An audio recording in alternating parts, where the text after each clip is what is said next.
nderuar teleshikues, ju flas nga studio emisionit Opinion, si çdo të martë mërkur në orën 22 dhe të njëjtën në orën 21. Emisioni sotëm do fokusohet në dy tema, një temë aktuale ndër më të mpreta dhe diskutuar në gjithë botën, çfarë do të ndodh me krizën e çmimeve në Shqipëri. Kriza e çmimit naftës, pra problematika e krijuar nga lufta në gjirin persik me transportin e naftës ka çuar në rritjen e çmimeve në të gjithë botën, por jo vetëm çmimi i karburantit, pra thjesht për të lëvizur makina, por një seri çmimesh që janë ngritur dhe pritet ngrihen ditë në vijim. Gjithçka do të varet nga ajo se çfarë po ndodh në botë, po cilat kanë qenë eksperiencat e mëparshme, kush janë çmimet që pritet të rriten, thash nuk po e shoh në këndvështrimin e ngushtë Shqipërisë, do merret me Shqipërinë, por edhe në këndvështrimin global. Çfarë do të ndodh në botë? A do të rriten çmimet, a do të mund të përballohet me jetesa në kushte normale, kur do të kthehet ai normaliteti i pashëm që dhe ai nuk ishte vetë normalitet nisur nga anomalia e krijuar që në vitin 2020 nga Covid-19. Në pjesën e dytë dhe në pjesën e tretë të emisionit do të ecim në një histori që daton 36 vjet më parë, thuajse eksakt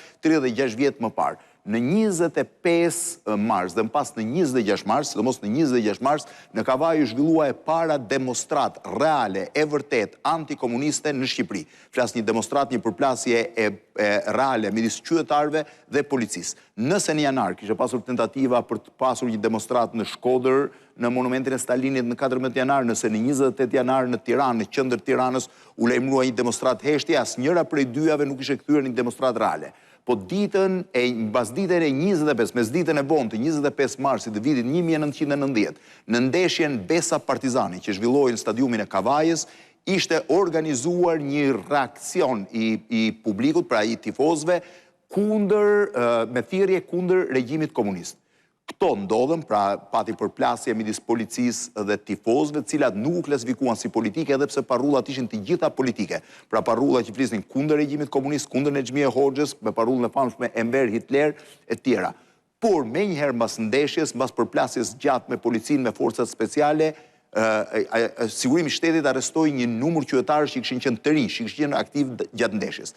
Një ditë më pas, një numër i madh qytetarësh të Kavajës, si fillimisht mendoj rreth 300, po më pas shkojnë ndoshta në mbi 1000 vetë, shkuan përpara komisariatit duke kërkuar lirimin e shokëve dhe sollën përplasjen e parë reale disa orëshe mes qytetarëve të Kavajës dhe policisë. Ne kemi bërë një rrugtim së bashku me kryetarin e bashkisë të fokusuar tek ngjarja e 25, 26 marsit dhe më pas deri në fillim të korrikut kur humbi jetën dëshmori i parë i demokracisë në Shqipëri, Josip Budo. Josip Budo ishte fare i ri, pra 22 vjeç, 23 vjeç, kur ai u godit nga një plumb i sambisëve 326 në qendër të Kavajës. Varrimi i tij ishte varrimi i parë publik i 10.000 qytetarëve të Kavajës, mendohet që kanë qenë mbi 20.000 vetë e bashkë me të ardhur në qytetin e Kavajës, që e kanë përcjell atë duke e marrë nga shtëpia, duke vendosur arkivolin në qendër të qytetit dhe më pas duke çuar në varrezë. Ishin shkëndijat e para që sollën që paralajmëruan pra rrëzimin e regjimit komunist në Shqipëri. Në pjesën e dytë dhe pjesën e tretë, rreth 42 minuta ju do të ndiqni gjithë të rrugtim që për fat keq në fakt deri tani nuk kemi trajtuar të plot, por me rastin e 36 vjetorit është trajtuar i plot.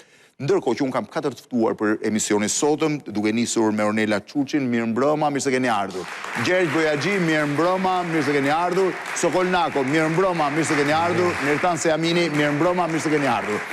Në momentin që do filloj emisionin, do jemi rreth 50 minuta me këtë emision, pastaj do kalojmë pjesën e dytë dhe pjesën e tretë. Kam 2 lajme të vogla që dua t'i komentoj shkurt. Është zgjedhur drejtori i përgjithshëm i policisë, Skënder Hita, dhe njëkohësisht sot babai Ervis Martinit, njëri prej personave të njohur dhe diskutuar në botën e krimit, i cili është i zhdukur pa pasur ende një version shtetëror, që në korrik të vitit, gusht të vitit 2022, ka deklaruar që djali i tij është vrarë në konfidencë gazetarëve, ai nuk ka bërë deklaratë publike, ka deklaruar që djali i tij është vrarë në Durrës dhe të gjithë me preshim të shtetit dhe të shtypit nuk e din. Unë kam Merin Maçin për një raportim të shkurtër 5 minutë. Merin, mirëmbrëma, mirë se ke ardhur.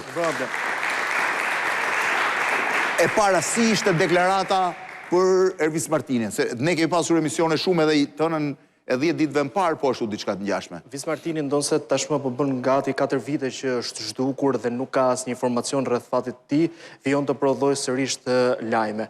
Në fakt, ditën e sotme babai i tij ka qenë prezent në gjykatën e posaçme kundër korrupsionit dhe krimit të organizuar, lidhur me një proces gjyqësor që po zhvillohet sa i takon 34 pasurive, të cilat janë vënë në sekuestro dhe që lidhen paktën sipas pak me fatin e të shumë kërkuarit, pra dhe që janë... Ato janë vënë sekuestro për akuzat tjera, jo për... Po, për akuzat të tjera, pasi prokuroria dyshon se ato kanë prejave aktivitetin kriminal dhe janë në pronësi të personave të lidhur ngushtësisht me Ervis Martinin. Nga ana tjetër, familja dhe personat të cilët u është vënë në sekuestro kjo pasuri e kanë kundërshtuar këtë vendim të prokurorisë posaçme dhe vijon procesi gjyqësor, pasi prokuroria është vendosur për t'i çuar këto prona në konfiskim. Teksa ditën e sotme procesi nuk është zhvilluar dhe ku ka qenë i pranishëm babai i Ervis Martinait, Mustafa Martini, interesit të mediave i është përgjigjur rreth fatit të djalit tij për dyshimet që ai ka dhe që aludon, dyshime këto të cilat pretendon se i ka deponuar përpara oficerëve të Byros Kombëtare të Hetimit 2 muaj pas ngjarjes së bujshme, pra rreth tetorit të vitit 2022, 2 muaj pasi familja e tij deklaroi që kishte humbur kontaktet me Ervis Martina dhe që prej asaj kohe nuk ka një version ku ka pretenduar se nga verifikimet që ai ka bërë djali i tij është vrarë në qytetin e Durrësit. Pra babai ka një version që e beson ka një version që e beson i pyetur nga mediat lidhur me këtë dyshim mbi çrrethana është krijuar apo mbi çbaz, ai e ka krijuar këtë dyshim. Mustafa Martini është shprehur se ka bërë verifikimet e tij dhe ai di më shumë pasi është babai i të shumë kërkuarit Ervis Martinaj. Dhe këto dyshime pretendon se ja ka paraqitur prokurorisë posaçme. A ja ka paraqitur versionin e tij? Kombëtare të Hetimit, por vite më parë, 2 muaj pasi familja kishte humbur kontaktet me... Është folur që ai mund të ishte eliminuar në Vlorë, është folur që mund të ishte eliminuar në Shijak, në zonën e Shijakut. Ka patur shumë aludime, fakti që ai e lidh me Durrësin, me sa duket ka një informacion më tej, ne kemi raportuar në fakt që familja e Ervis Martinait ka kryer një hetim paralel me hetimin që zhvillonte policia e shtetit, duke kërkuar informacion tek njerëz apo të afër, madje në atë rrëfim që ka bërë off records me media ditën e sotme, Mustafa Martini është shprehur se SPAK duhet të marrë seriozisht çështjen e Ervis Martinait, pasi nuk mund t'i lehet një çështje e tillë prokurorisë së Lezhës ku vijnë hetimet nga ana tjetër dhe është shprehur se nuk ka mundësinë apo fuqinë që ta merret pikërisht për këtë dyshim që ai ka që djali i tij është vrarë në qytetin e Durrësit pa dhënë detaje për personat apo nëse kemi të bëjmë. Pra ne kemi deklarimin e babait, pretendimin që ai nuk e ka bërë publik, thjesht ju ka thënë gazetarëve. E ka thënë gazetarëve dhe është një deklarim që ai pretendon se ja ka bërë. Dhe kemi një version shtetëror që vjen nga prokuroria që nuk ka asnjë informacion për të. Paktën deri më tani prokuroria e posaçme nuk e ka marrë çështjen në jurisdiksionin e saj, vijon t'ja lë prokurorisë së Lezhës, në këtë prokurori krahas hetimit që Prokurorisë Skurbinit apo të Lezhës? Po, prokurorisë Skurbinit, pasi me ka prokuroria Kurbinit mjete dhe mundësi për të hetuar një vrasje kaq të një zhdukje kaq të komplikuar. Me sa duket SPAK deri në këto momente nuk e shet udhës që këtë çështje ta marrë në jurisdiksionin e saj. Pra deri tani nuk ka asnjë të re për zhdukjen e Ervis Martinit. Paktën deri më tani nuk ka është aluduar shumë për kontrolle apo për informacione që kanë qarkulluar, ka patur dhe hetime gjatë këtyre viteve, po asnjëherë nuk është arritur në diçka konkrete që mund të çojë drejt fatit të Ervis Martinit. Atëherë, është zgjedhur gjithashtu drejtori i përgjithshëm i policisë, lutem jep pak profilin e Skënder Hitës. Skënder Hita ishte një nga 2 kandidatët kryesor. Ai ka qenë zëvendës drejtori i hetimit të krimit në Elbasan vitet 16, po brenda vitit 16-17 është zëvendës drejtori i hetimit të krimit në Tiranë, 17-18 zëvendës drejtori i hetimit të krimit në Lezhë, 18-19 zëvendës drejtori i hetimit të krimit në Shkodër, 19-21 zëvendës drejtori i hetimit të krimit në Gjirokastër, 21-21 drejtori i policisë Shkodër, për një vit më pas 21-22 drejtori i policisë Dibër, 22-24 drejtori i policisë Durrës, 24-26 drejtori i policisë së Fierit, 46 vjeç, çfarë backgroundi ka, nga vjen Hita? Hita ka një karrierë të gjatë, rreth 23 vite, pra gjysmën e jetës tij ka kushtuar uniformave blu.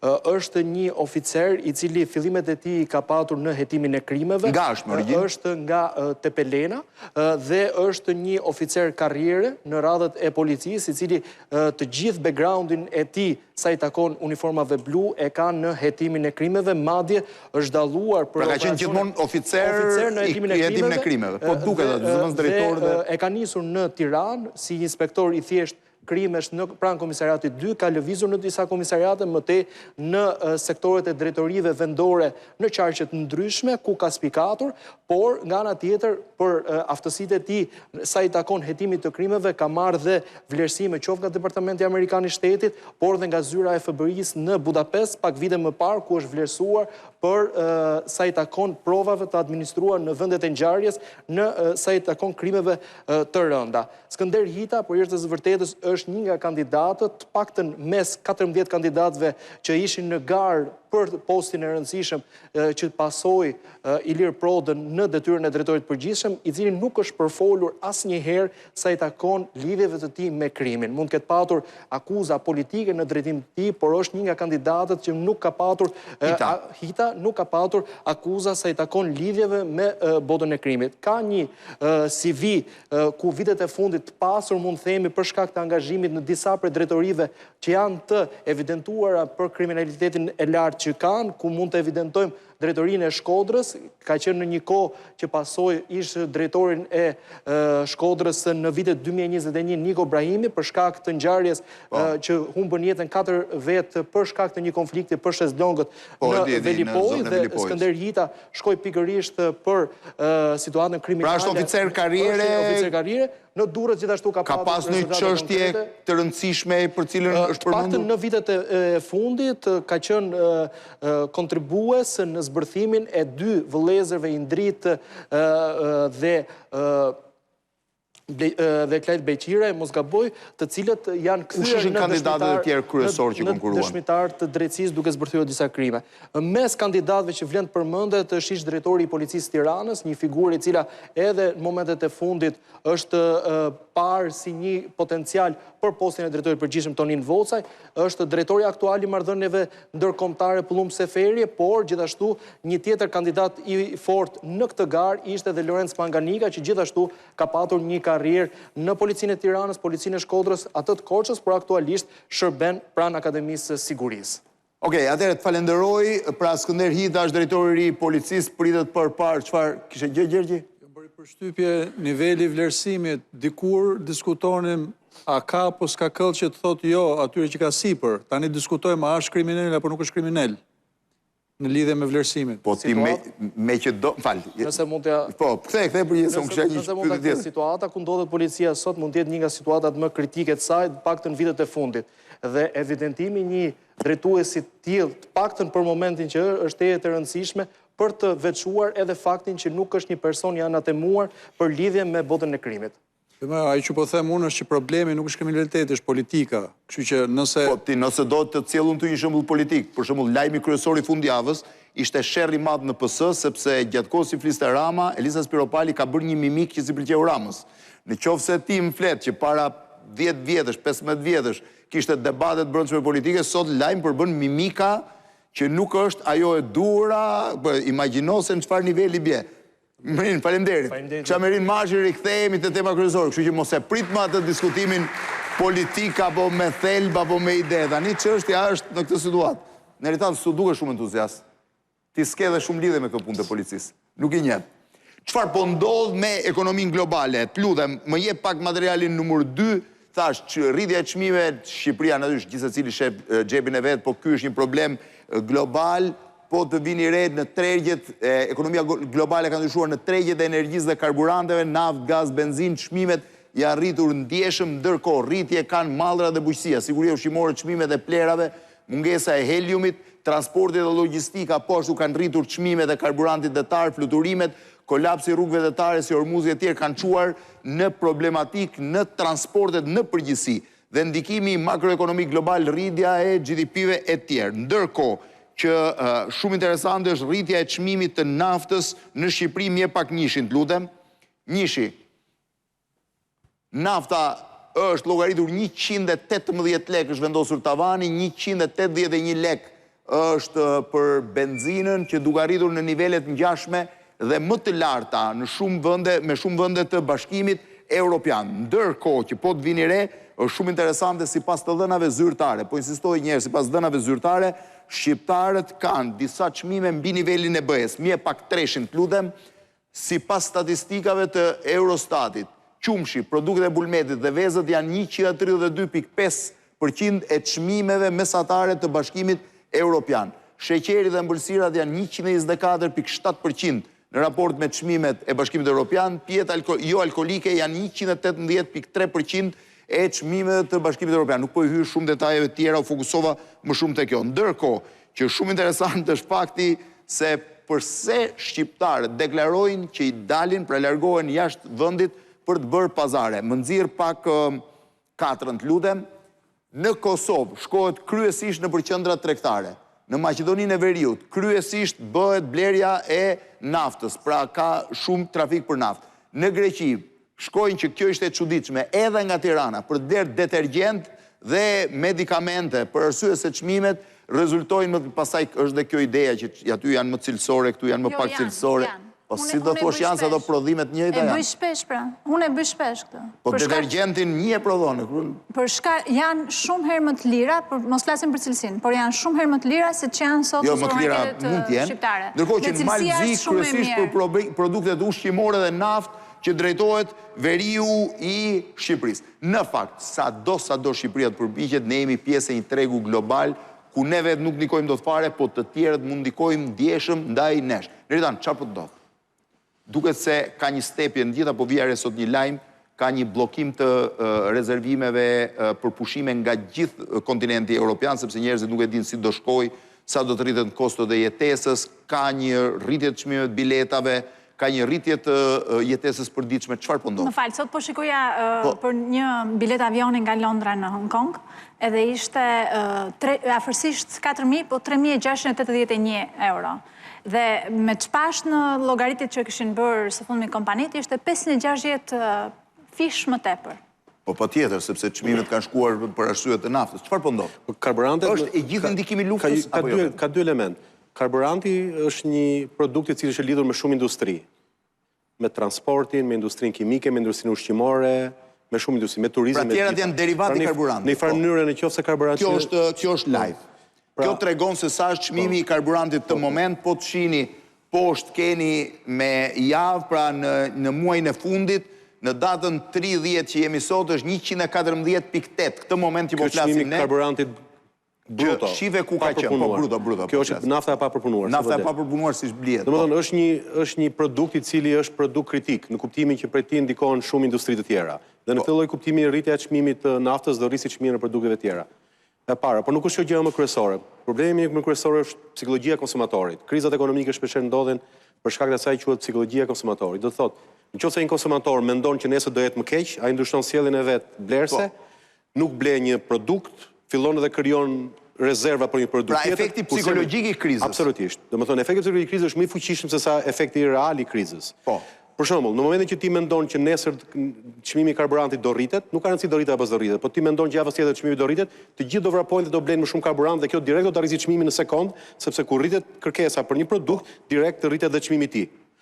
Nëse pastaj nuk do ndodhi kjo gjë që njerëzit patën frikë, kjo nuk e zhbën faktin që çmimi u rrit. Pra çmimi mund të bjerë apo jo. Dhe ajo që po ndodh sot, ne kemi një panik të konsumatorëve kudo në botë sepse nuk kanë një ide të qartë.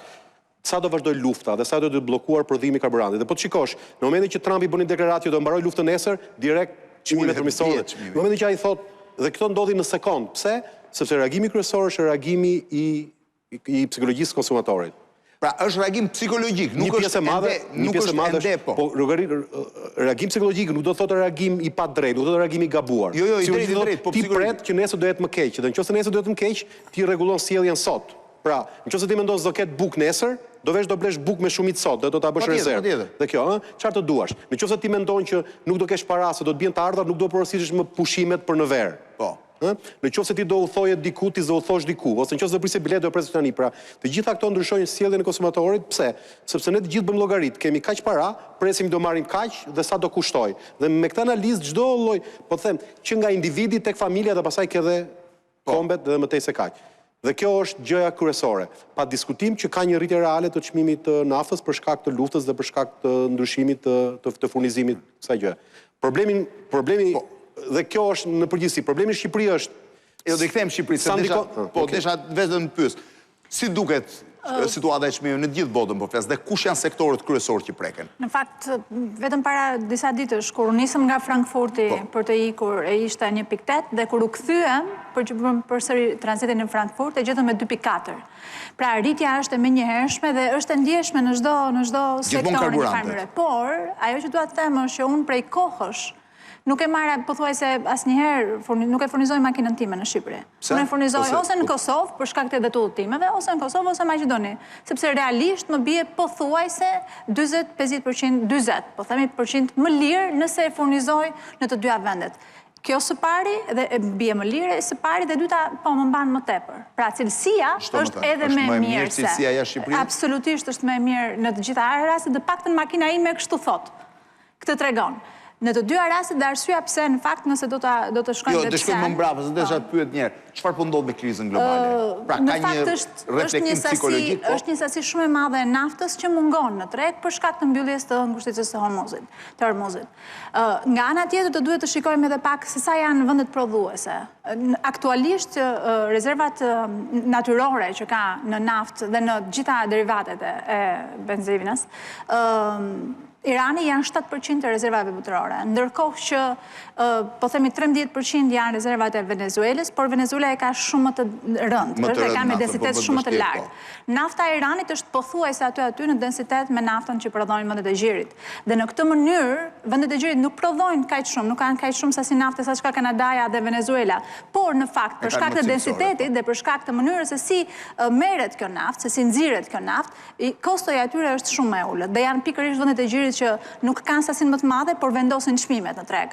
E njëjta gjë do të ndodhte edhe me Iranin, në fakt, sepse nuk ka pak, ka 7% të gjithë rezervave natyrore botërore, por dhe e ka me densitet pothuajse të njëjtë me vendet e gjirit, çka do të bënte kontrollin më të mirë të çmimeve të naftës në. Po kjo do ta çonte rritjen, po themi në aritmetik thjesht 7-8% të çmimeve, ndërkohë të çmimet janë rritur problemin psikologjik. Nga një anë është mungesa e kësaj nafte që nuk po del në treg, por nga ana tjetër është edhe frika e konsumatorit, siç Meritani e tha.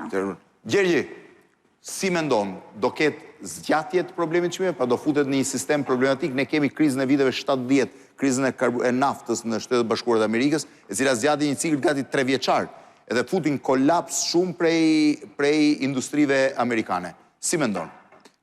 Tani këtu po futem pak të pjesa politike, qartëzi Amerika ose Trumpi i është futur kësaj loje pa e menduar mirë gjithë pasojat. Në qoftë se tërhiqet tani dhe përpiqet të bëj, le të themi, një paqe ose një mbyllje të luftës pa bërë një dakordsi me Iranin, praktikisht i ka lënë Iranit kontrollin e ngushticës, kështu që Irani mund të krijojë probleme në vazhdim dhe vendet arabe të cilat mund mos donin fillimisht që Amerika ta bënte këtë luftë që filloi me Izraelin. Tani nuk mund të pranojnë që Iranit de facto të marrë kontrollin e ngushticës, sepse Amerika thjesht tërhiqet dhe mendojnë që me kaq i mbylli problemet me Iranin. Kështu që çështja e çmimeve të varet sa do zgjasi. Trumpi foli për një luftë maksimalisht 3-4 javore, ndërkohë kemi hyrë në javën e 5 të luftës dhe nuk duket asnjë lloj perspektive. Shiko, çështja është këtu, historia e 45 viteve ka treguar që me sulme ajrore ka një limit se sa dëm mund të bësh, por nuk fut edhe ushtarë në tokë. Amerika i ka bërë dëmin praktikisht maksimal, paktën ushtarakisht, Iranit me bombardimet që janë bërë deri tani. Domethënë, nga ana ajrore praktikisht e ka ezauruar goditet ushtarake që mund të jepte, i ka shfrytzuar. Kështu që në këtë çështje ka dy elemente, ose Amerika do fillojë të godasë tani objekte ekonomike të mirëfillta, që nuk kanë lidhje me elementin ushtarak, ose nuk ka çfarë të bëjë më. Irani koston ushtarake ka marrë maksimale, dhe tani do që të japi koston politike dhe ekonomike Amerikës dhe vende perëndimore që mund të kenë mbështetur Amerikën. Kështu që në këto kushte... Po, kjo mund të jetë dhe një luftë pafund. Po, minimumi, në qoftë se Irani e ka të forcë në vazhdim, minimumi kjo gjë do vazhdojë deri në nëntor që t'i krijojë Trumpit dhe republikanëve koston maksimale. Tani unë nuk po them që ato po i bëjnë gjërat me inat, sepse ato do i bëjnë gjërat me gjaftësi patjetër, por gjasat janë edhe sikur mas një muaj të ndërpritet lufta, dëmi që është bërë infrastrukturës rajonale aty, të naftës dhe të gazit. Po do doj vite të... Do doj minimumi disa, se jo të gjitha duan vite, disa do duan 1-2 muaj, disa mund duan dhe vite. Kështu që çmimet e larta mund mos jenë kaq larta, se çmimi tani është 55-60% më i lartë se çka qenë para një muaj, le të themi.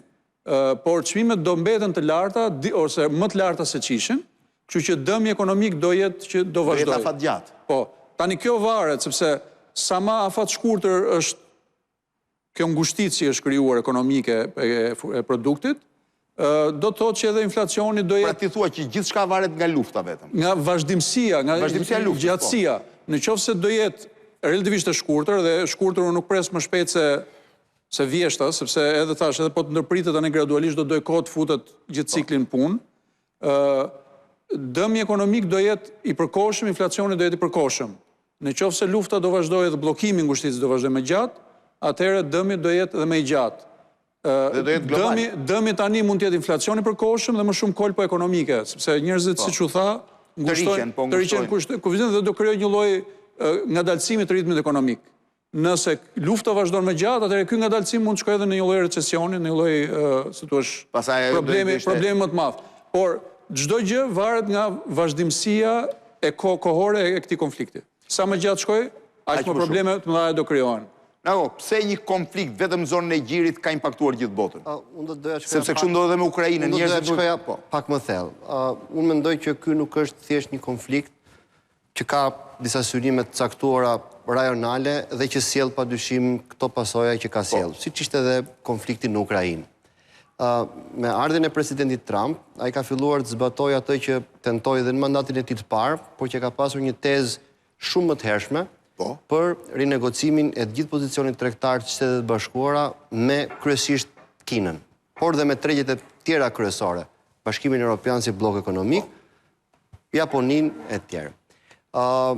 Dhe me sa duket ngërçimi i madh dhe puna e papërfunduar ende në këtë shift madh, sepse ai ka qenë, le të themi, konsistent që nga fundi i vitit 80 me tezën e tij për të ndryshuar arkitekturën e ekonomisë amerikane, e cila ishte mbështetur mbi prodhimin e lirë kinez, fillimisht mallrave të konsumit, po më pas dhe teknologjisë, dhe investimin e këtyre fondeve, kursimeve që krijonte ekonomia kineze në tregjet financiare amerikane, duke krijuar një simbiozë të tillë. Ky ka qenë kritik dhe kur të dyja partitë kryesore, demokratët dhe republikanët, kishin një pajtim pothuajse bipartizan me këtë model të zgjedhur, sepse afat shkurtër ajo sillte benefite për konsumatorin amerikan. Zoti Trump këtë e ka goditur në fund të viteve 80 dhe me shumë forcë në mesin e viteve 90 si figurë publike dhe jo shumë politike në atë kohë, sepse mendonte që Amerika duhet kishte një pozicion më të favorshëm, sepse ai e shikonte Amerikën si një moll, le të themi, ose si një qendër tregtare ku shesin produktet e tyre të tjerët. Ai thoshte çmimi jon duhet të jetë më i lartë, por ne duhet të çarxhojmë qira më të madhe këtyre dyqaneve që shesin për konsumatorin tonë. Gjë që po përpiqet ta realizojë. Ndërkohë që e ka bazuar ose në atë vizion që është përpjekur të transmetojë, që e ardhmja e zhvillimit ekonomik botror dhe ku Amerika do kishte leadershipin, sipas zotit Trump, po dhe sipas trendeve kryesore do të ishte inteligjenca artificiale dhe teknologjitë e zhvilluara. Pengesë këtu padyshim bëhet Kina, sepse Kina zotëron mineralet e rralla, që janë të domosdoshme për zhvillimin e këtyre teknologjive. Që ti thua përmes Iranit po godet Kinën. Dhe përpjekja e drejt për drejt e presidentit Trump e kësaj administrate është për të kufizuar aksesin në burimet energjetike të Kinës, sepse është dhe arsye kryesore pse çmimet shkojnë lart, sepse zhvillimi i Kinës dhe Indisë, zhvillimi i tyre ekonomik kërkon sasi shumë të mëdha. Dhe kryesisht Kina këto i merr pjesërisht nga Rusia, kryesisht nga Irani, deri në farpike nga Venezuela. Venezuela është një problem që në këtë aspekt duket i zgjidhur, afat shkurtër, dhe mendohet që dhe Irani do sjellë një... Po kompanitë amerikane thanë që infrastruktura ligjore... Këto janë probleme teknike. Në Venezuela ka probleme të cilat për momentin nuk i lejojnë kompanitë amerikane të mund ta vënë funksionim. Të gjitha janë probleme teknike. Dhe sot që flitet për mbylljen e ngushticës së Hormuzit, janë rihapur planet për ndërtimin e naftsjellësve nga Arabia Saudite për të krijuar rrugë të tjera, gjë që praktikisht do t'i sillte prapë një izolim Iranit mbas 5 vjetëve, 6 vjetëve. Pra këto janë probleme teknike për të lehtësuar, gjithashtu ngritja e rafinerive që do përpunonin naftën sipas karakteristikave të atij mineral. Pra, në qoftë se ky tension global do të vazhdojë dhe nuk do marrë zgjidhje ose nuk do ketë një detant, pra nuk do ketë një marrëveshje midis Kinës dhe Shtetet Bashkuara, që janë dy aktorët kryesor ekonomik, dhe kjo sjell më pas edhe të gjithë fërkimet që quajmë politike, ideologjike, etj., dhe që ka reflektimin edhe në skenën e brendshme të dy vendeve. Në Amerikën e lexojmë hapur këtë, ku le të quajmë vjet përgjithshme demokratët janë më pro-kinez dhe vazhdimit të arkitekturës, ndërkohë që pjesa maga e Partisë Republikane të zotit Trump është kundër kësaj, por dhe brenda udhëheqjes kineze ka diferenca për mënyrën se si duhet të vazhdojë Kina, pra për të qenë më të ashpër, apo për të qenë më akomodues dhe për ta shtyr, le të themi, këtë fërkim për dominancë në një moment të dytë, pavarësisht që atje është një sistem tjetër, edhe shfaqen në mënyrë të ndryshme. Pra, duke vlerësuar që kemi një konflikt, le ta quajmë, ose jo konflikt, po të kemi dy forcat globale, atëherë ndryshimet ekonomike dhe papareshkueshmëria e tregjeve nga më të ndryshmet, përveç asaj të energjisë që është kryesori, pritet që të jetë një fenomen i vazhdueshëm për sa kohë. Pra, çmimet do vazhdojnë të jenë problematike, thua? Unë mendoj që stabiliteti i çmimeve do varet drejt për drejt nga zgjidhja e konfliktit apo jo e konfliktit, por se ti po thua që konflikti është përtej. Por unë mendoj që konflikti është përtej, është për të krijuar një balancë, nuk e di, të përkohshme, afatgjatë, afatmesme, midis Amerikës dhe Kinës, për të krijuar një model apo arkitekturë të ndryshme ekonomike apo ndryshime në të që do të akomodonin interesat e të dy këtyre superfuqive ekonomike. Po, kishte diçka Gjeri? Unë, me thënë drejtën, nuk bie dakord me këtë, se të është parashtrim ose kornizë të problemit. Pa dyshim që Amerika dhe Kina kanë probleme. Amerika problemin kryesor dhe atë që përpiqet ta ngadalsoj Kinën është tek pjesa teknologjike, sidomos teknologjie shumë e avancuar. Tregu i naftës në botë dhe Amerikës nuk i intereson, është treg shumë i hapur. Edhe Kina ka marrëdhënie shumë të mira me gjithë vendet e tjera arabe, nuk është që i ka vetëm Iranin. Nuk ka problem ta blejë naftën kudo dhe Kinës i intereson, po si çdo vend tjetër që tregtia e naftës të jetë e lirë, e hapur dhe të gjithë blejnë ku duan me njëri tjetrin. Nëse Kina blen nga Irani është për arsye të thjeshtë, sepse për çmimin dhe faktin që nafta iraniane është me embargo, me sanksione, dhe Kina ka mundësi siç blen dhe naftë ruse, sepse ka nevojë mund ta blejë, ka mundësi dhe e blen dhe me çmim më të lirë për shkak të sanksioneve. Nëse Irani do kishte sanksione, do e blente si çdo lloj produkti tjetër.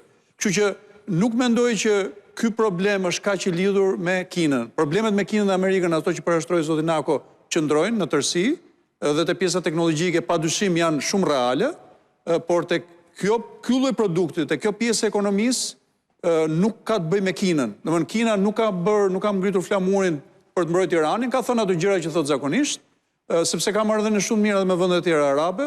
Kështu që kjo është një problem i cili mendoj unë është më shumë i mënyrës se si Trumpi e ka parë me eufori mbase siç fitojnë në Venezuelë, mendoj që mund të bënte një gjë në Iran, pa kuptuar që është tjetër kontekst, tjetër regjim, tjetër lloj njerëzish, dhe të themi edhe një gjë, diktaturat si dhe demokracitë mësojnë. Irani ka parë si u rrëzua ç'a ndodhi në Irak, ka parë edhe ç'a ka ndodhur në Venezuelë apo vende të tjera, dhe diktaturat sot janë shumë të zhdërvjellta se ç'kan qenë dikur. Tani një pyetje kam këtu. Lufta Ukrainës solli një amullit momenteve të para dhe një krizë që të paktën kriza e parë e çmimeve, se çmimet nuk u kthyen kurrë më aty ku ishin, zgjati 6 deri në 8 muaj. Sa mund të zgjasin këto rrethana? Po, kriza e Ukrainës ishte një problem i cili nuk është që Rusia nuk donte të shiste naftë. Thjesht u mbajt qëndrim ndaj Rusisë dhe u desh që të ribëheshin marrëdhëniet. Domethënë Rusia, nëse 6% naftës e shiste Europës, tani 90% naftës apo 100% e shet vendeve lindore, Indisë dhe Kinës. Kurse ky problem nuk është që vendet arabe duan të shesin naftën.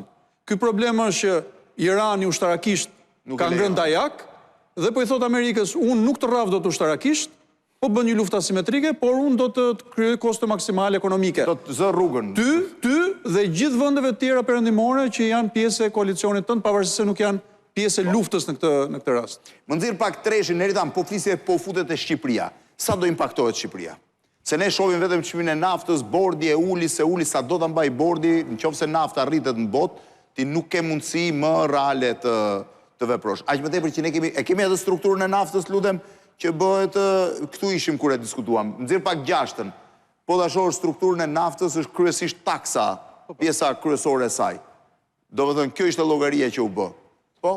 Kjo është llogaria para 10 ditëve, çmimi mund të mos jetë i njëjti. Paga shumë.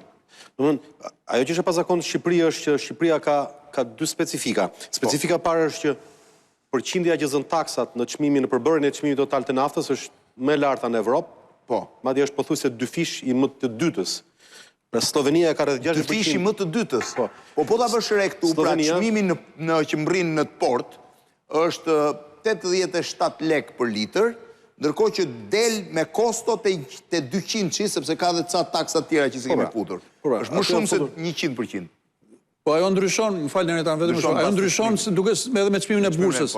Po në thelb, neve si qytetarë, kur shkem te pika karburantit, kur paguajmë me zëm 200 lek për litër, 100 lek janë taksa, 100 lek është kosta e lefta e karburantit. Thelbi, ky është thelbi. Domethënë, po të marrë çmimin më të lartë, strukturën më të lartë se sa janë taksat në çmimin total ka Slovenia që është diku i 60%, ne kemi 110% aktualisht. Dhe pra 2 herë më të lartë se sa e dyta, sa perzën taksat të çmimit total. Dhe kjo është krejtësisht e pazakon. Nuk është normale. Nuk është normale. Tani e kuptoj të nafta që janë taksat. E para, e dyta është edhe në vlerë absolute, se një gjë është përqindja. Po edhe në vlerë absolute, sasia që ne i shtojmë, parat që ne i shtojmë përmes taksave, çmimit është nga më të lartat në Evropë. Pra ne i shtojmë diku ke 1 euro, sot bëhet fjalë për 1.1 euro, Holanda që ka çmim më të lartë në Evropë dhe i shton më shumë ka 1.2 euro. Po. Pra ne edhe si përqindje volumit të taksave në çmim total, po edhe si vlerë absolute kemi nga më të lartat në Evropë. Dhe mos harrojmë një gjë që nga ana tjetër, fuqia blerëse e shqiptarëve dhe mirëqenia e shqiptarëve është e treta më e dobta në Evropë. Pra më keq se ne është Kosova dhe Moldavia për fuqi blerëse. Pra ti nga një ran ke ekstremin që ne kemi. A thua që ne jemi në këtë nivel apo ka shumë informalitet? Jo, po flasim realisht. Jo, po flasim. Do ecim me shifra instatis. Ne po flasim me shifrat zyrtare, të cilat unë nuk paraqitoj, por ne kemi vetëm një mundësi, të flasim me shifrat zyrtare. Me shifrat zyrtare se do që puna, plus minus ne jemi vendi i tretë më i varfër në Evropë, sot i flasim. Pavarësisht se ne nuk e ndjejmë. Ma nxjerr pak treshin. E heqim naftën, se dhe nafta ju thoni që më shumë se 100%, 50% të çmimit. Pra edhe një herë aq sa çmimi naftës. Shifini produktet ku nuk tani unë këtu do të bëj një sqarim. Këto janë marrë nga Eurostati. Këto nuk janë vlera absolute. Këto janë çmimet në krahasim me fuqinë blerëse. Pra nuk do të thotë që sheqeri në Shqipëri është 124% më i lartë se në Danimark. Do të thotë në raport me rrogën e shqiptarëve, arë dhe danezëve dhe të Shqipërisë dhe po të bërë se sa kushton sheqeri, atëherë Shqipëria është po. Dhe në këtë aspekt çmimet në Shqipëri në krahasim me të ardhurën janë më të larta në Evropë. Ka disa produkte që kemi edhe në vlerë absolute më të larta. Për shembull, unë po të them që e di vetë. Djathi i bardhë në Shqipëri kushton më shumë se në Amerikë. Po e kemi diskutuar, tim duhet ma këtë. Prit, një sekond. Dhe djathi i bardhë në Shqipëri bëhet me qumësh pluhur, nuk bëhet me qumësh. Si bëhet me qumësh? Po, bëhet me qumësh pluhur. 90% e gjitha tani. Po e heq fjalën 90%, po them shumica, 80%. Pa frikë 80%. Mos më shumë. E të gjitha produkteve tona të bulmetit bëhen me lënë të parë qumshin pluhur, që nuk ka asgjë të keqe, por është qumësh pluhur, pavarësisht se reklamat janë me lop, me dele, me keca, pavarësisht se thonë që ka dal nga gjiri i lopës dhe ta han, tapin e ta han fëmijët e vegjël, bëhen me qumësh pluhur, ose edhe me qumësh të importuar nga jashtë. Dakor? Pra ai korrekt është. Ne prodhojmë me qumësh pluhur dhe kemi çmim më të lartë për shembull të djathit edhe të kosit se ç'kemi në Amerikë. Tani këtu ka një sër, apo se kjo do një pikë pyetje, pse? Gjëja e parë janë monopole. Në shumicën e sektorëve të tregtisë së Shqipërisë ne kemi ato i quhet oligopol, kur 3-4, 2-3-1 është monopol, 2 quhet duopol, më shumë se 2-3-4. Tani nuk po flasim për importet, se një gjë që ti e importon nga Italia, duke shtuar transportin, doganën, taksën, ajo do shkojë automatikisht më shtrenjtë. Patjetër, po është dhe prodhimi i vendas që konkuron dhe konkuron me çmimin. Çështja që ndodh që ne në shumë fusha ne kemi situatë monopol ose oligopol. Për shembull, mishi, ke 2-3 që sjellin gjithë mishin e Shqipërisë. Sheqeri, ke 2-3 që sjellin gjithë sheqerin e Shqipërisë, 70-80%. E njëjta gjë me mielin dhe të gjitha. Pra një gjë e parë është kjo. E dyta është që problemi kryesor që ne kemi me këtë situatë nuk është as çmimi më, sepse për ta llogaritur çmimin do llogarisim diçka tjetër. Cilësia e produkteve tona është e ulët, që do të thotë kosta e tyre është akoma më e ulët se sa kostoja në vendet e tjera. Pra nëse një danez konsumon sheqer, cilësia e tij është cilësia më e lartë. Po. Kurse ne kemi një cilësi e cila është më dobët, pra kushton më lehtë dhe margji fitimit. Do thotë, marrim naftën për shembull. Nafta shqiptare është naftë e dobët. Ka pasur një studim para 5 vitesh, bërë nga një laboratori Fakultetit Gazetarisë, mori Apo e di atë që bën. Mori disa mostra në kipa karburanti. Mori dhe në Greqi dhe në Malzi edhe në Maqedoni, i çoi në laborator specializuar në Greqi, pa i vënë fare etiketën se kush nuk ishte. Të gjithë të tjerët e kishin pothuajse 4 nga 5 cilësia e karburantit, Shqipëria kishte 1-2 dhe në disa raste, në disa pika karburanti nuk kishte as naftë, nuk klasifikohej si naftë për shkak të mbartet qymyri. Do thotë, këto që blejnë, po marrën naftën, këta që importojnë naftë nuk është as naftë. Pra çmimi i saj nuk është 1, po mund të jetë 0.2, 0.3. Pra përveç kësaj, ne marrim një produkt që kushton shumë herë më pak se sa një produkt normal dhe kemi çmime më të larta në Evropë. Dhe ky është problemi kryesor që ne kemi në Shqipëri sot, duke e lënë përtej çmimet dhe monopoli. Problemi i cilësisë së të gjitha mallrave dhe produkteve në Shqipëri. Dhe ky është problemi që janë produkte ndërkombëtare se ti ato dhe çfarë po ta thotë kryeministri Rama po thotë, ne nuk futemi dot në Evropë thotë sepse ne nuk garantojmë cilësinë e ushqimeve. Po e pash. Ne nuk futemi dot në Evropë se nuk garantojmë cilësinë e produkteve. Prandaj vetë ai e thotë, dhe problemi kryesor që ne kemi është kjo gjë. Cilësia e këtyre produkteve është skandaloze. Merr naftën, nuk është vetëm problemi se ti prish makinën, por nuk ka as fuqi. Pra ti harxhon më shumë karburant me çmim të lartë, më shumë se çdo harxhoje po ti ishte me cilësi më të mirë. Pra, problemi në Shqipëri është cilësia e produkteve që ne kemi për t'ia shtuar këtyre çmimeve. Pra shikoj si është trekënd vendase, se tash ato që importohen ti do paguash 2. Pra shikoj si është trekëndçi. Vendi i tretë më i varfër në Evropë, ka disa nga çmimet më të larta në Evropë, me cilësinë nga më të dobtat në Evropë. Kush janë fituesit e kësaj gjëje? Janë tregtarët dhe sipërmarrësit dhe shteti që merr taksa dhe kush janë viktimat janë konsumatorët.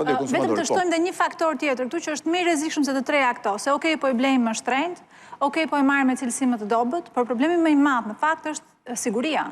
Ajo që është me pagarantuar nga gjithë është që vërtet e kemi lënë tregtimin ose importin e këtyre mallrave që ne blejmë, se ne jemi një ekonomi pa asnjë imunitet. Ne gjithçka pothuajse e importojmë. Nuk e di sa është vlera e importit në vend, por nuk është se prodhojmë ndonjë gjë. Sa është prodhimi vendas raport me importin? Kemi një dën? Nuk e kam nxjerr, por që ne jemi kryesisht vend që importojmë. Ne 1 me 2, 1 me 3 import. Ne varemi nga importi për çdo gjë. Edhe bujqësia që mori një hov vitet e fundit dhe thamë që okay, përdonim më tepër, po të shikosh në 15 muajt e fundit, bujqësia nuk po ngri dot kokë. Është më keq se kurdoherë dhe shkak kryesor për këtë është rritja e pagës minimale dhe e dyta euro. Rritja e pagës minimale e para dhe e dyta euro. Dhe ti s'ke njerëz që të punojnë. Rritja e pagës minimale nga ana tjetër dhe dëmi që i ka bërë euro. Por tek cilësia dua të them që oligopolet, përveç faktit të cilësisë dhe përveç faktit të çmimit, kanë një problem shumë të madh edhe me sigurinë. Sepse ti dëgjon salmonel, por në fakt 3 duar janë që importojnë mishin në Shqipëri. Pra nga na vjen ne kjo dhe sa e kontrollojmë ne këtë, ky është një problem edhe më i madh dhe nuk e sjell asnjë krizë këtë problem. Këtë ne kemi një problem këtu, sepse ne jemi një ekonomi pa imunitet. Ne jemi një ekonomi fasad. Edhe po i marrim një nga një. E para, me rajonin. Ne kemi çmimin e naftës më të shtrenjtë në rajon, po ne jemi i vetmi vend që importojmë naftën. Dhe nga ana tjetër, taksa që marrim për këtë naftë që importojmë. Ku shkon? Ne kemi aksizën që e fusim dhe taksat e rrugëve që janë te karburanti, por askush nuk na i lidh në mënyrë direkte taksën e karburantit, taksën që marrim nga nafta që eksportojmë me investimin që duhet bërë në rrugë. Nuk ka asnjë lidhje. Po pikërisht po merret për këtë dhe shqohet këtu dhe nuk ka asnjë lidhje të menjëhershme midis këtyre dy komponenteve. Ata ndërtuesve ju marrin taksën infrastrukturës dhe si çojnë infrastrukturë. E treta që dua të them është dhe kjo me të mërshme akoma. E treta që dua të them mos folur për taksën e mjedisit pastaj se aty s'dua të hyj më se është më katastrofë. E treta që dua të them është që ne jetojmë në një vend të vogël që jemi dhe një shtet i majtë. Kemi një parti të majtë, pa asnjë politikë të majtë për të mbrojtur në fund ditës konsumatorin. Se çfarë kërkojmë në fund fundit? Ne kërkojmë që përtej çdo krize të krijohet konsumatori. Dhe nëse bëhen këto fondet rezervë që ekzistojnë në gjithë botën, se del Macroni për shembull shkak të krizën, po mbledh G20-ën, mbledh G7-ën. Po ne do mbledhim, do ta zgjidhim këtu brenda. Dhe në rastit e çështjeve të fondeve rezervë, Çfarë blen ti me këtë? Blen paqen sovrane, blen paqen. Si do ta blesh gjithë këtë? Nuk e blen dot sepse s'ke në asnjë sektor ti nuk ke të krijuar sot përfshirë dhe atë të naftës. Nuk ke të krijuar asnjë lloj fondi rezerv. Fondi rezerv e ke të lënë Rafta, ka fondi plotësisht. rezerv, ka 30 ditë, nuk duket apo 90 ditë. Po, Me por ligj është 90 ditë. plotësisht. Dakor, po është plotësisht në duart e importuesve. Pra, shteti vetë që do të duhet të kishte 30 ditë fond rezerv për naftën nuk e ka. Dhe nuk na mbron dot ne derisa të rregullohet situata e luftës. Qoftë edhe për 30 ditë, po do të na mbronte në një farsoj, as të nuk e bën. Dot shteti fond E fundit rezerv. fare, oligopoli është përtej faktit që kontrollon në 3 duar. Sepse ti sot në oligopol ke furnizuesin, që nuk ndodh në asnjë vend në botë, sepse është antitrusti, është vendosur që në 1900 nga Roosevelti. Ti nuk e ke sot në asnjë komponent. Ti ke furnizuesin, ke importuesin, që është i njëjti furnizues, i njëjti importues, i njëjti shpërndarës me shumicë. Pra, Dhe ku e njëti pronar vendos- riportit ku... Po, dhe ku e mban ti sistemin? Sistemi i plot është në kontrollin e një dore, ose 2 ose 3 duarsh. Po. Dhe e fundit më falë nëse mund ta them. Ky shteti i majtë që ne kemi sot prej të paktën 14 vitesh, 13 vitesh, erdhi në këtë qeverisje duke thënë që fjala kryesore ishte shkrirja e hendekut të madh të 3%-it i cili kontrollon 97%, apo jam gabim, kështu erdhi e gjitha kjo. Jo që nuk ka ndodhur, por ky 3% që kam një përshtypje unë, mos qofsha e gabuar, që është ngushtuar edhe më tepër dhe ky 97% është plotësisht në dorën e 3%-it, as pak të shtetit tani më. Qështë? Gjergj? Thjesht për çmimet, po. të bërë ca kalibrime, djathi në Shqipëri bëhet dhe me qumësh, thjesht 20% e caktuar përdoret me qumësh plur ose vjen me ndrysh shtazore etj etj. Domethënë, është e zezë situata, po jo që ta bëjmë më të zezë se ç'është. Te karburantet unë do thoja që ironia është kur bën analiza grupe investigative produkti del jashtë standardit, por në fakt po të shkojmë tek ishti që është inspektoriati që duhet kontrollojë karburantin që vjen nga anijet edhe nuk mund të shkarkohet asgjë pa analizën e ishtit, përveç që edhe dogana bën analizën e vet. Po të marrim edhe 5 vitet e fundit, nuk ka vënë gjoba për produkt jashtë standardit. cilësi jashtë standardit. Domethënë, do thoja që duhet shikojmë që çfarë lloj shteti dhe institucionesh kemi. Është ajo që thash edhe çfarë që a dje Robit thotë jo. Jo vetëm thjesht bashkëpunon direkt me krimin apo jo. Një gjë, sepse shoh që në popull është shumë kështu bordi çmimeve, duhet kuptojmë një gjë, ajo që ndodhi mbas Covidit, ku shteti krijoi bordin e çmimeve për naftën, për karburantet, bëri që kompanitë e mëdha që kanë më shumë dhjam, ta përballonin më gjatë atë stres ekonomik me çmime. Kurse kompanitë e mesme? Kurse kompanitë e mesme dhe të vogla dolën më shumë jashtë loje. Dhe sot, tregu nga 5 vjet më parë, tregu i pakicës flas, është më shumë i kontrolluar, domethënë ato 4, 5, 7 më të mëdhenjt kanë përqindje më të madhe tregut se ç'kishin para 5-6 vjetësh. Pra ti thua që bordet ndikojnë negativisht në... Po, sa më gjatë të vazhdoj ky bordi, shumë monopole, ne na duket ose shteti e shet sikur po ndihmojnë qytetarët, po në fakt afat mesëm dhe afat gjatë do të centralizohet dhe më shumë numri i kompanive që kontrollojnë një përqindje më të madhe të tregut. Dhe sa më pak kompani të jenë, dhe sa më shumë përqindje të tregut kontrollojnë, aq më shumë është potenciali për abuzime me çmimet në të ardhmen. Po them potenciali, sepse pastaj për të thënë bëjnë apo s'bëjnë, duhet që të bëhet një investigim tamam. Kështu që këto bordet e çmimeve që nxjerr shteti, mua më trembin sepse kanë treguar që në të ardhmen krijojnë më shumë probleme se sa që zgjidhin sot. Koli, çfarë do ndodh me çmimet? Por momentin ne po psojmë shokun e çmimeve për shkak të që vinë nga niveli global. Që vinë nga luftës dhe natyrisht çmimet e energjisë janë ato që kush derivon nga energjia tjetër? Gjithçka derivon nga energjia, transporti në mënyrë direkte, se energji, transport janë të lidhura. Ne kemi këtu një, le themi, një amortizim për shkak se energjia jonë elektrike është në bazë wind, pra ne nuk kemi shumë varësi. Edhe këtë vit shqyr Raqi sa në randë rrugët. Nga lëndët djegëse, por në qoftë se ne do kishim një vit ku do vareshim më shumë nga importi, atëherë kjo do kishte një përkthim më të madh. Me sa duket, ky rrezik për momentin nuk shfaqet. Të vitit që i kaluar. Jo, nuk e dim për këtë vit, se nuk e dim se si do shkoj viti në vazhdimsi. Çfarë prodhohet në Shqipëri? Por importit pra duhet pa inputi. Jo, për energjin po flas. Por ky vit duket që të jetë një vit i lagësht, duket që rezervat ujore deri në këtë moment Po futeshim krizën energjetike do ishte katastrofë. Është prapë herët sepse praktikisht viti shikohet diku nga qershori nga korriku. Marsi është dobët. Por dhe në vitin më të mirë nuk kemi mbuluar më shumë se 70% të nevojave të vendit. Edhe në vitin më të mirë, për gjatë gjithë vitit nuk i kemi mbuluar më shumë se 70%. Çfarëdo që kemi plotësuar ne është në varësi të, pra diferencat një vit lagësht me një vit thatë krijojnë disbalanca të mëdha. Dhe ti kur delët treg në një vit thatë, kërkesa është gjithnjë e madhe dhe çmimi është disa herë më i lartë. Pra praktikisht valemi nga zoti gjithmonë. Ne jemi përpjekur disa herë të ngrejmë fondet e balancimit në fondet e balancimit. Që të blesh afatgjat, të blesh energji me çmime, le të themi, që mesatarizohen për një periudhë më të gjatë kohe, nuk ka qenë kjo e mundur të bëhet me eficiencë për shkak të mungesës likuiditetit në sektorin tonë energjetik. Kjo është kryesisht i kontrolluar nga shteti në gjenerim dhe në furnizim. Me disa element të rinj që janë futur bursa e tjerë, ka një optimizim, gjithsesi është një optimizim që do duhet mbështetet Ku në e gjithë sheti rrezikun më të tjerë. madh për Shqipërinë? Ku mund të godas më shumë? Cilin nga industritë? Po, nëse kriza do zgjas, lufta do vazhdoj. Çmimet e larta neve na ngren, ne kemi filluar një trend pavarësisht këtyre, ne kemi kaluar një trend të çmimeve të larta për shkak se ka disa vite që ne mendojmë që do t'ja hedhim gjithë shkaje për shkak të rritjes së çmimit të aseteve. Pra, edhe zhvlerësimi i madh i euros thuhet që po vërtet, por ajo që është e jona dhe që është me lek, pra pasuritë e paluajtshme kanë psuar një rritje të madhe të çmimit. Në fakt këto kanë qenë sulme inflacioniste, të cilat kanë rritur të gjithë inputet.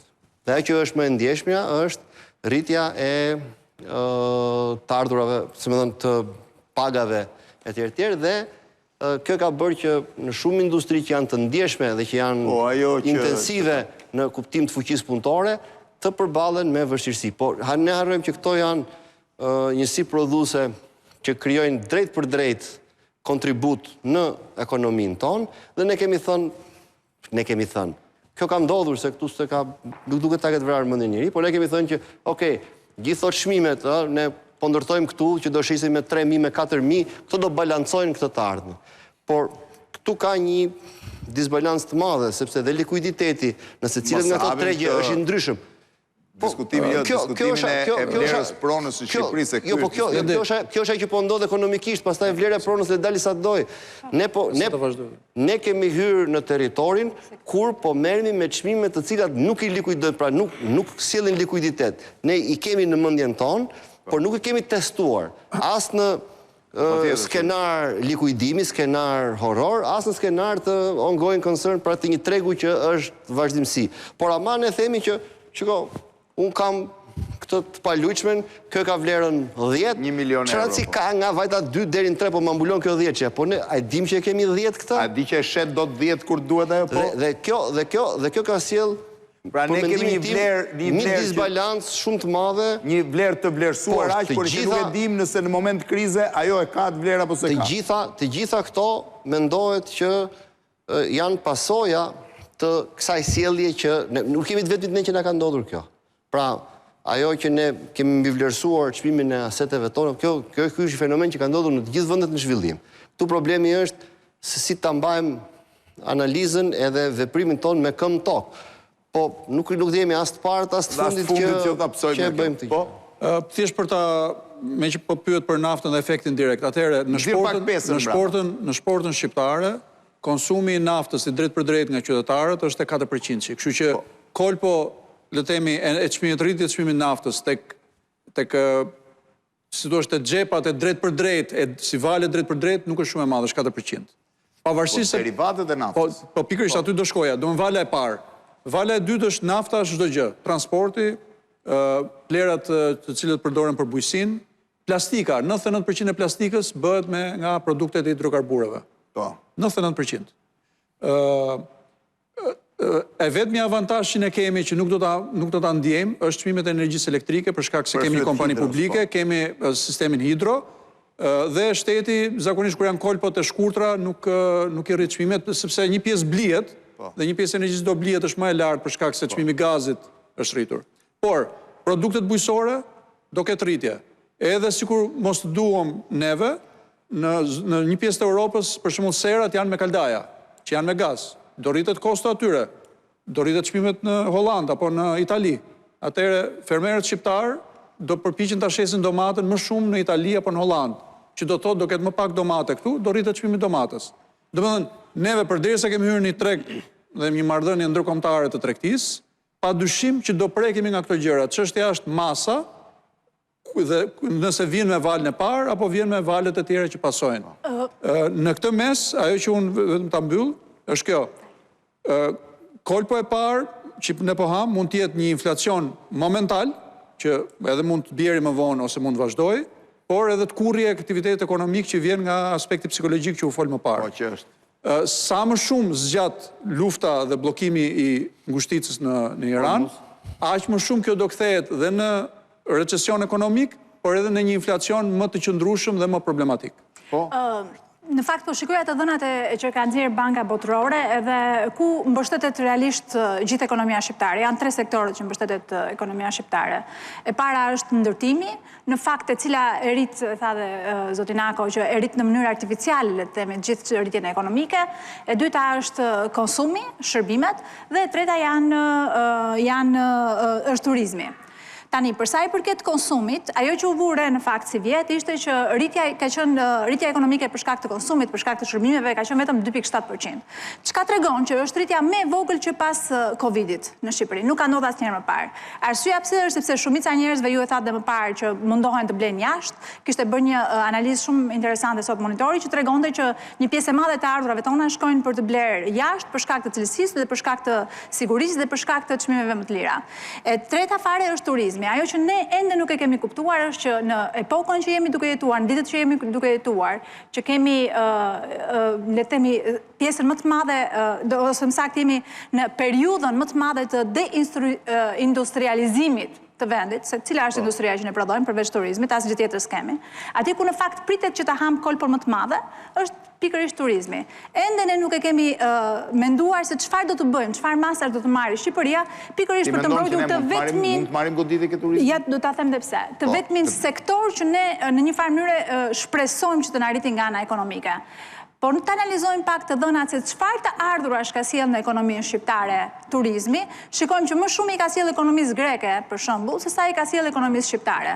Sepse në fakt fermat të cilat janë zhvilluar në veriun e Greqisë për të konsumuar më tepër turistët që vinë në Shqipëri, janë shumë më të mëdha. Dhe të dhënat tregojnë që eksportet që ne kemi pasur nga Greqia pikërisht në sezonin turistik janë shumë më të mëdha se disa vite më parë. Pra sa më shumë na rritet në turizmi, aq më shumë na rriten importet që ne marrim nga vendet fqinja. Dhe ajo gjëja tjetër që do të thoja është që pikërisht në këtë krizë të madhe globale, kur çmimet e biletave po rriten, siç ju e thatë, çmimet e transportit po rriten, dhe gjithçka tjetër do të rritet dhe do të ketë efekt domino, ne nuk e dim cili është impakti që do ta kemi në këtë sektor, dhe cilat janë masat në çdo vend të botës. Qeveria bën një plan masash për të marrë dhe për të mbrojtur sektorin jetik që ka, që tek ne është turizmi. Ne ende nuk e kemi dëgjuar këtë të thuhet sot për sot në Shqipëri në asnjë nga politikat qeveritare që dalin. Ishte diçka në rritan vetëm të shoh pak. Gjëra indirekte, sepse ekonomia shqiptare në një farë kuptimi është e mbrojtur për 2 arsye, sepse ne nuk e përdorim karburantin në prodhimin e energjisë, pra energjia elektrike, kemi një ekonomi e cila prodhon pak etj. Por ama ne indirekt ndikohemi shumë, sidomos kur vjen puna tek dërgesat e emigrantëve. Nëse kosta e tezës në Itali në Greqi do rritet për shkak të karburantit, emigrantët do dërgojnë më pak para në Shqipëri. Pra do uli remitancat. Po, patjetër. Dhe kjo do të thotë që ulja e remitancave ose dërgesave të emigrantëve godet direkt familjet më të varfra shqiptare që janë zakonisht pensionistët dhe familjet e varfra në zonat rurale. Pra ky është një ndikim i jashtëzakonshëm. E para dyta është që turizmi është bërë një nga, siç e tha Ornela, një nga shtyllat kryesore të ekonomisë shqiptare, dhe ne presim që turizmi të rritet në mënyrë që të rritet dhe ekonomia. Kosta e transportit turizmit do ketë një ndikim, do jetë problem, rritje dhe biletave e transportit. Do ka ndikuar, por nga ana tjetër, siç e thash, psikologjia e konsumatorit është e tillë. Gjë e parë që një konsumator evropian Nëse ndihet i rrezikuar nga kosta e jetesës, mendon që do rriten çmimet në të ardhmen, gjëja e parë që shkurton janë pikërisht udhëtimet jashtë. Turizmi do goditet edhe për shkak të këtij fakti. Shpenzimet e qefit. Shpenzimet e qefit janë të para tjerë. Kështu që un kam frikë se turizmi shqiptar, nëse vazhdoj pa kriza, dhe nuk ka rëndësi se si ndikojnë çmimet brenda Shqipërisë. Mjafton që turizmi të goditet dhe remitanca për dërgesat e emigrantëve, kjo do ketë një efekt direkt, sidomos edhe një herë tek familjet më të varfra dhe tek zonat të cilat varen nga ekonomikë vogla familjare që i shërbejnë sektorit të turizmit. Po, edhe ato të voglat familjare mbi bazë. Të diskutimet tonë janë çik si parashikimet e rezultateve të kombëtare, se nuk e dim se çfarë do ndodh, po gjithsesi unë mendoj që turizmi ka hyrë në një trend rritës sa i takon treguesve sasior. Ajo që ne indirekt këtu besoj, nuk e tham në mënyrë kaq të shprehur, është që turizmi duhet i shërbej rritjes së vlerës së shtuar që mbetet në vend. Kjo do kishte vlerë ekonomike për vendin tonë, që pavarësisht nga sektori në cilin ne fokusohemi për të bazuar rritjen e ardhshme, duhet që pjesa më e madhe, pra vlera sa më e madhe e shtuar, sepse përndryshe pastaj në mënyrë pasive për të shitur në Shqipëri në mënyrë figurative domatet e Greqisë veriore. Pra se këtë ma tha dikush. Tek ne ngelet. Ne marrim 1 miliard remitanca dhe blem 1 miliard salc domate edhe marmelat në Greqi dhe në Itali. Mirë do ishte që duhet i kishim prodhuar gjithë në Shqipëri. Domatet u kalben një pjesë. Mirë do ishte që modeli ynë tatimor, por edhe mundësit për të mbështetur rritje të sektorëve ku ka vlerë të shtuar më të madhe të rishikoheshin, sepse një pjesë e mirë e tyre janë dizajnuar në fund të viteve 90, mesin e viteve 2000, që nuk i përgjigjet as demografisë që kemi në sot, dhe që kemi problem shumë të madh me demografinë, sepse numri i të rinjve nuk është më ai që ne kishim para 25 vjet. Dhe nuk kemi më as atë strukturë ekonomike që ne kishim atëherë. Dhe edhe sistemi jon i tatimit mbi karburantet reflekton pikërisht këtë periudhë ku ne kishim të vështirë të mblidhim taksa, sepse informaliteti ishte vërtet i madh. Sa ishte krijuar baza fiskale në mesin e viteve 90. Sot ti e ke shumë më të disiplinuar sistemin e taksave direkte, pra të tatim fitimit etj. Kështu që kërkohet një rishikim dhe harmonizim më mirë me taksat indirekte që godasin konsumin. Dhe në momentin që ty të ka ndryshuar demografia e Shqipërisë, është mirë që ky diskutim të bëhet të rihapet dhe një. Nuk ka receta për këtë gjë, por mirë është që të flitet se sa të vazhdohet për inercinë. Tek turizmi dhe një gjë tjetër që e harova ndjes është edhe që krahun e punës aktualisht turizmi, por jo vetëm turizmi në fakt, pothuajse gjithë sektorët janë duke marrë nga jashtë. Dhe në këtë kohë krize do të kemi edhe këtë mungesë të krahut të punës. Atëherë unë falenderoj 4 ftuarit e kalim spotet para publicitare në pjesën e 2 dhe në pjesën e 3. Një rikthim në kavajin e vitit 1990, demonstratën e 25 dhe në pas të 26 marsit që konsiderohet demonstrata e parë reale antikomuniste në Shqipëri, si dhe në ngjarjet e Korrikut, që i morën jetën një djalë i ri, Josif Budos, që u bë dëshmori i parë i demokracisë. Jam me kryetarin e Bashkisë Fisnik Qose, i cili më ka bërë një rrugtim me të gjithë protagonistët e atyre ngjarjeve.